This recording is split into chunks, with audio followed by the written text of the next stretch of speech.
ఇవాళ మనం చందమామ కథల నుండి బడాయి పక్షి అనే కథని తెలుసుకుందాం. రైలు సిగ్నలు చెంత రావి చెట్టుందా, రావిపైనొక కాకి బావ కూర్చుండి వచ్చిపోయే రైలు వంక చూస్తుంది.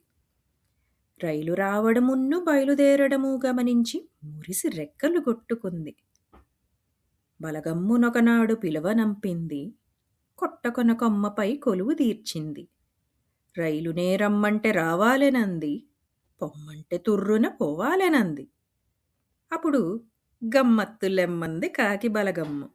గమ్మత్తుగాదంటూ కాకి బావప్పుడు సిగ్నలు చెక్క వంచినది గుర్తించి, రైలు రప్పిస్తాను రెండంటు పోయి, రావోయి రావోయి రైలు బావంది.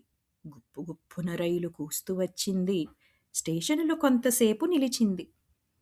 ఇంతలో గాడు విజిలేయడమిరిగి, చూడండి పంపివేస్తున్నానంటూ పోవోయి పోవోయి పొగరాయడంది. రైలు గుబగుబలాడి బయలుదేరింది. కాకి బలగము పొగడలేక చచ్చింది.